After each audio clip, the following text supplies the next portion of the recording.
Hi, என்னோட பேர் கீர்த்தி. First of all எனக்கு நடிக்க வாய்ப்பு கொடுத்த டைரக்டர் கண்ணன் சாருக்கு ரொம்ப நன்றி. நான் இந்த படத்துல சந்திரமதின்னு நரபாண்டியோட அக்கா மகளா தாங்க பண்ணியிருக்கேன்.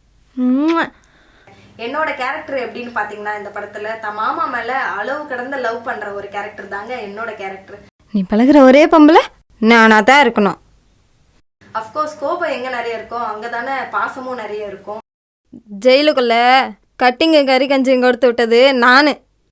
நான் மதுரை ஸ்லாங்ல டப் பண்ணியிருக்கேங்க. டப் பண்ணும்போது படம் பார்த்தேன். என்னோட கேரக்டர் சூப்பரா டர்ன் அவுட் ஆகி வந்துருச்சுங்க. படம் பார்த்தவங்களும் சொன்னாங்க நல்லா இருக்கு, நல்லா பண்ணியிருக்கேன்ற மாதிரி சொன்னாங்க. எதையாச்சும் பேசி ஒலட்டி விட்டுறாதம்மா. நீங்களும் இந்த படத்தை பாருங்க, கண்டிப்பா உங்களுக்கும் பிடிக்கும். நான் பண்ணது சின்ன கேரக்டர் தான், பட் ஸ்ட்ராங்கான கேரக்டருங்க. ஏதாவது கோக்கமாக்க வேலை 12 வச்சுக்க, சோத்துல விச வச்சிட வேண்டியே. நியூ ஃபேஸஸ்க்குலாம் தமிழ் சினிமாஸ்ல நல்ல வரவேற்பு இருக்குன்னு எனக்கு தெரியும். எங்களுக்கும் அதே வரவேற்பை கொடுங்க. நன்றி.